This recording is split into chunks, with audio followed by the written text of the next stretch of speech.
ಮಾಡಬೇಕಾದ್ರೆ ಹೇಗಿತ್ತು ಎಕ್ಸ್ಪೀರಿಯನ್ಸ್? ಖುಷಿ ಅಂದ್ರೆ ಅಷ್ಟೇ. ಅಂದ್ರೆ ಖುಷಿ ಅಂದ್ರೆ ಆ, ಒಂಥರ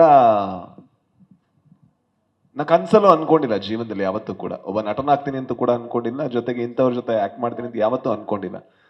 ಇವ್ರ ವಾಯ್ಸ್ ಯಾವಾಗ ಕೇಳಿದ್ರು ಕೂಡ ನನಗೆ ಕಣ್ಣು ಮುಚ್ಚಬೇಕು ಅನ್ಸೋದು. ಯಾಕಂದ್ರೆ ಎಲ್ಲೋ ಥಿಯೇಟರ್ ಅಲ್ಲಿ ಇದ್ದೀನಿ ಅಂತ ಆ ಬೇಸ್ ಅಲ್ಲಿ ಕೇಳಿಸ್ತಾ ಇದೆ ನಂಗೆ. ನಾನು ಥಿಯೇಟರ್ ಬಹಳ ಸುಖ ಒಂಥರ.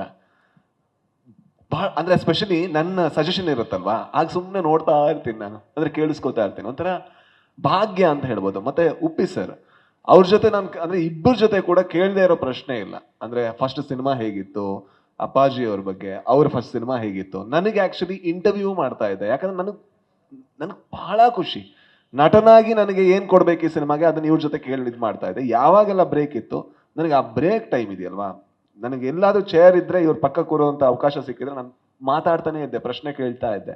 ಯಾಕಂದ್ರೆ ಇವ್ರನ್ನ ನೋಡ್ಕೊಂಡು ಬೆಳೆದಿದ್ದು. ಅಂದ್ರೆ ಇವ್ರನ್ನ ನೋಡ್ಕೊಂಡು ಯಾವತ್ತೂ ಸಿನಿಮಾ ಮಾಡ್ಬೇಕು ಅಂತ ಅನ್ಕೊಂಡಿಲ್ಲ. ಸಿನಿಮಾ ನೋಡೋದೇ ಭಾಗ್ಯ ಅನ್ಕೊಂಡು ಅವನಿಗೆ ಸಿನಿಮಾ ಮಾಡೋವಂತ ಅವಕಾಶ ಸಿಕ್ಕಿದ್ರೆ ಏನಾಗ್ಬೋದು, ನನ್ನ ಭಾಗ್ಯ ಅಷ್ಟೇ. ತುಂಬಾ ಖುಷಿಯಾಗಿದೆ. ಬೇಜಾರೇನಂದ್ರೆ ಇವತ್ತು ಲಾಸ್ಟ್ ಡೇ ಅದರದ್ದು ಅನ್ನೋದು ಒಂದು ಸ್ವಲ್ಪ ಬೇಜಾರಿನ ವಿಷಯ ಅಷ್ಟೇ. ಶಿವಣ್ಣ ನಮಸ್ತೆ. ಶಿವಣ್ಣ ಇಲ್ಲಿ ಇಲ್ಲಿ ಇಲ್ಲಿ ಇಲ್ಲಿ ಶಿವಣ್ಣ ಇಲ್ಲಿ. ಶಿವಣ್ಣ, ಕೆಲವರು ಲೈಫಲ್ಲಿ ಭಯನೇ ಪಡಬಾರ್ದು ಅಂತಾರೆ, ಇನ್ನು ಕೆಲವರು ಭಯ ಇದ್ದರೆ ಮನುಷ್ಯ ಸರಿಯಾದ ದಾರಿಯಲ್ಲಿ ಇರ್ತಾನೆ ಅಂತ ಅವ್ರವ್ರ ಡೆಫಿನೇಷನ್ಗಳು. ಭಯದ ಬಗ್ಗೆ ನಿಮ್ಮ ವ್ಯಾಖ್ಯಾನ ಏನು? ಲೈಫ್ಲಿ ಫಿಯರ್ ಇದ್ರೇ ಮುಂದೆ ಬರೋಕ್ಕಾಗದು, ಭಯ ಭಕ್ತಿ ಇದ್ರೇ ಮುಂದೆ ಬರೋಕ್ಕಾಗದು. ಯಾಕಂದರೆ ಎಲ್ಲದನ್ನು ನಾವು ಓವರ್ ಕಾನ್ಫಿಡೆಂಟ್ ತಗೊಳಕ್ಕಾಗಲ್ಲ, ವಾಟ್ ಎವರ್ ವಿ ಡೂ. ಯಾಕಂದರೆ ಇವಾಗ ನಾವು ಎಕ್ಸ್ಪೀರಿಯನ್ಸ್ ಕೌಂಟ್ ಆಗಲ್ಲ. ಯಾವುದೇ ರೋಲ್ ಮಾಡಬೇಕಾದ್ರೂ ಒಂದು ಹೊಸತನ ಹುಡುಕ್ತಾ ಇರುತ್ತೆ.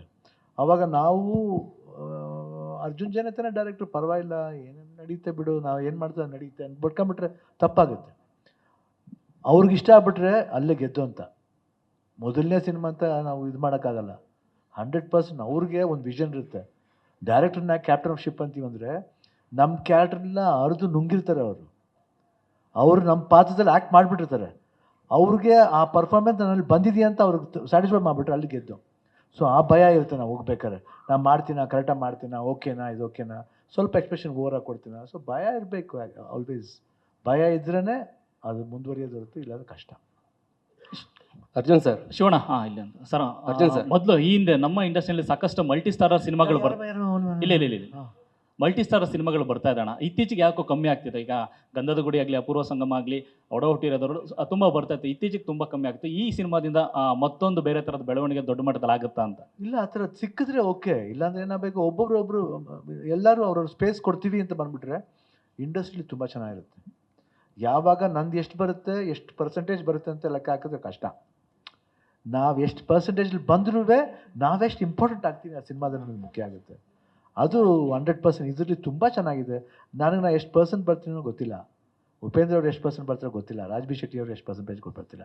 ಬಟ್ 3 ಜನ ಬರಬೇಕಾದ್ರೆ ಅದು ತುಂಬ ಚೆನ್ನಾಗಿರುತ್ತೆ, ಅದ್ಭುತವಾಗಿರುತ್ತೆ, ವ್ಯಾಲ್ಯೂಬಲ್ ಆಗಿರುತ್ತೆ, ತುಂಬಾ ಚೆನ್ನಾಗಿರುತ್ತೆ. ಅದಾಗ್ಬಿಟ್ಟು 100% ಬರ್ತಾ ಹೋಗುತ್ತೆ. ಏನು ಎಲ್ಲ ಹೀರೋಸು ಜೊತೆಲಿ ಮಾಡೋಂಥ ಇದು ಬರ್ತಾ ಇರುತ್ತೆ. ಇನ್ನೊಂದು ಪ್ಲ್ಯಾನ್ ಮಾಡ್ತಿದ್ವಿ, ಇವಾಗ ಸದ್ಯಕ್ಕೆ ಕೇಳಲ್ಲ, ಅರ್ಜುನ್ ಜನ ಪ್ಲ್ಯಾನ್ ಮಾಡ್ತಾ ಇದ್ದಾರೆ. ಇನ್ನು ಸದ್ಯಕ್ಕೆ ಈ ಸಿನಿಮಾದ ರಿಲೀಸ್ ಆದಮೇಲೆ ನಾವು ಅದನ್ನು ಅನೌನ್ಸ್ಮೆಂಟ್ ಕೊಡ್ತೀವಿ ನಾವು.